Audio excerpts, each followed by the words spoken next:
보내주신 ABL생명과 하나생명의 8월 보험 상품 자료들 오늘 좀 제대로 파헤쳐 보겠습니다. 이 정보들 속에서 당신에게 실질적으로 중요하거나 흥미로울 만한 내용이 무엇인지 뭐랄까 핵심만 쏙쏙 뽑아 정리해 드릴게요. 두 회사의 접근 방식에 어떤 차이가 있는지 같이 살펴보시죠. 네, 그 자료를 보니까요.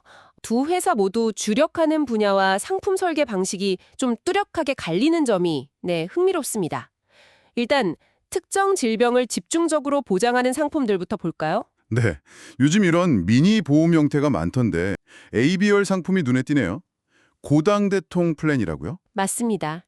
이름 그대로 고혈압, 당뇨, 대상포진, 통풍 진단 시 각각 최대 500만 원까지 보장하는 내용인데요. 8월 31일 가입 마감, 조건 확인 필요하고요. 매력적인 부분은 월 1만 원 정도의 그 최소 보험료로 필요한 보장만 딱 골라 가입할 수 있다는 점이죠. 또 해약 환급금 미지급형을 선택하면 보험료가 더 낮아지는데요. 그 해약 환급금 미지급형이요. 그러면 보험료는 저렴한데 중도에 해지하면 환급금이 거의 없다는 거죠. 네, 맞아요. 돌려받는 돈이 거의 없는 대신 월 부담을 줄인 방식입니다.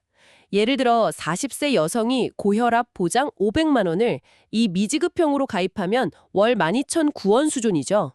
90세 만기 30년 납 기준이고요. 그러니까 보험료를 낮추는 대신 중도 해지 시에는 좀 불리할 수 있군요. 필요한 보장만 저렴하게 가져가고 싶을 때 고려해 볼 만하겠네요. 근데 ABL이 수술 보장도 강조한다고요? 네, 종합병원에서의 질병 수술 보장 최대 100만 원까지요. 이것도 월 1만 원대 보험료로 가능하다고 하니까요. 실제 종합병원급 수술이 늘고 있다는 통계도 근거로 제시하고 있고요.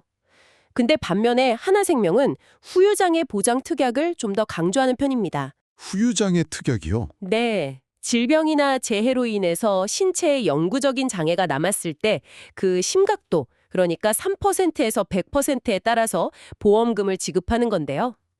질병장애, 6대 질병장애, 이건 50% 이상 시, 재해장애, 각각 최대 1억 원까지 보장 가능하다고 합니다. 50세 이하 표준체 유병자 무관하게요. 1억 원이요. 장애 보장은 범위가 넓어서 든든할 수 있겠네요. 그리고 하나생명은 혈관질환 쪽 플랜도 있던데요. 그렇습니다. 실속 혈관 플랜이라고 있는데 뇌혈관, 허혈성 심장질환, 부정맥 진단비를 각각 1,000만 원, 또 고혈압 치료비 500만 원을 포함해서요. 이걸 월 4만 원에서 6만 원대 보험료로 90세까지 보장받을 수 있다는 점을 강조합니다. 핵심적인 혈관질환 보장을 좀 합리적인 보험료로 준비하려는 분들께 괜찮겠네요. 다음으로 넘어가서 고령화 시대에 중요한 장기 요양이나 간병 관련 보장은 어떻습니까? 이 부분도 두 회사 모두 신경 쓰는 것 같던데요. 네, 중요한 포인트죠. ABL생명은 간병인을 사용했을 때 입원 일당을 최대 20만 원, 요양병원은 제외고요. 그리고 집에서 돌봄을 받거나 복지용구를 이용할 때 월 최대 100만 원까지 지원받는 플랜 예시를 보여줍니다. 이건 재가급여랑 복지용구 특약 합산 시 기준입니다. 타사와의 비교표도 제시하면서 경쟁력을 강조하네요. 하나생명은 어떤가요? 거기도 비슷한 보장이 있겠죠. 하나생명은 하나더 넥스트 케어보험이라는 상품인데요. 주야간 보호시설 이용 시 월 최대 70만 원, 복지용구 이용 시에는 월 최대 30만 원 지원을 내세웁니다. 여기도 타사 비교 자료가 있고요.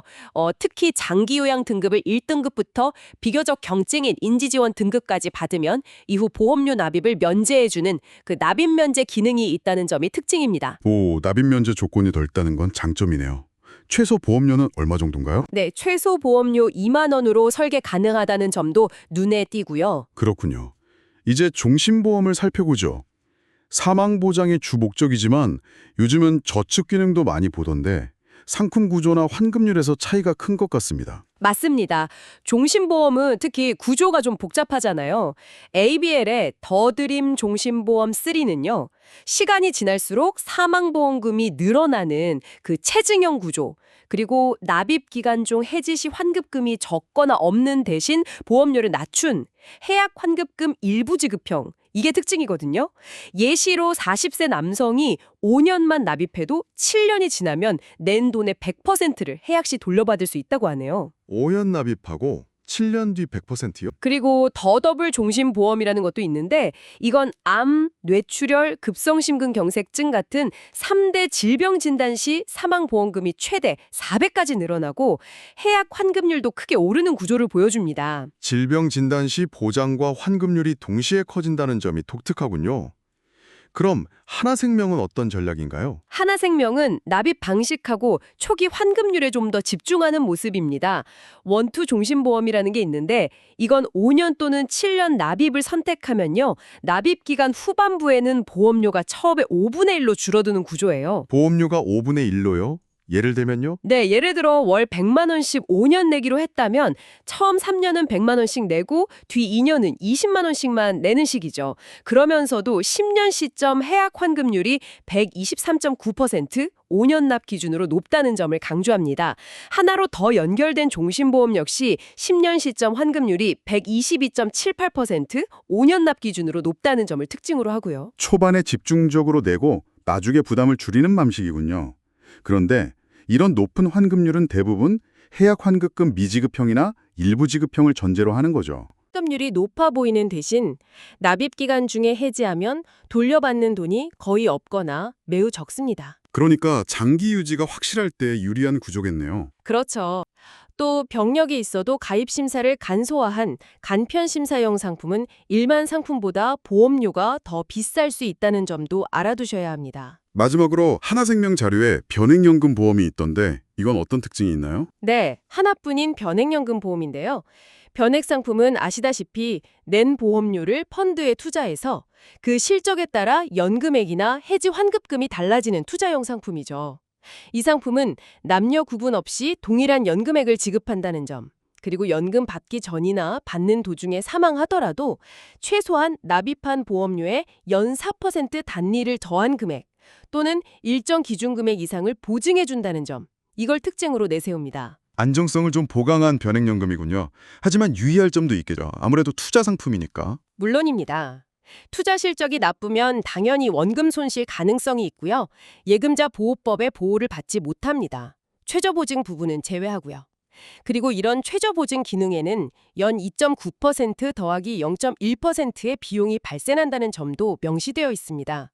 그래서 투자 성과와 안정성 사이의 균형을 잘 따져봐야 합니다. 오늘 ABL 생명과 하나생명의 8월 상품 정보를 쭉 훑어보니 특정 질병 미니보험부터 간병, 종신, 변액연금까지 정말 각자의 강점을 내세우고 있네요. 특히 보험료 구조라던가 해약 시 환급 조건, 보장 범위 설정 방식에서 뚜렷한 차이가 보입니다. 당신의 현재 상황과 미래 계획에 맞춰서 어떤 점을 더 중요하게 생각할지 저울질이 필요해 보입니다. 그렇습니다. 단순히 어떤 상품이 더 좋다 이렇게 말하기는 어렵고요. 오늘 나눈 정보들을 바탕으로 당신이 보험을 통해 얻고 싶은 가장 중요한 가치가 무엇인지, 예를 들어 최소 비용으로 핵심 위험 대비인지 아니면 장기적인 목돈 마련인지, 노후 간병 대비인지 등을 좀 명확히 해보는 것이 중요합니다. 그다음 단기적인 보험료 부담 능력과 장기적인 보장의 필요성 사이에서 당신만의 균형점을 한번 찾아보는 건 어떨까요? 이것이 앞으로의 선택에 좋은 길잡이가 될 수 있을 겁니다.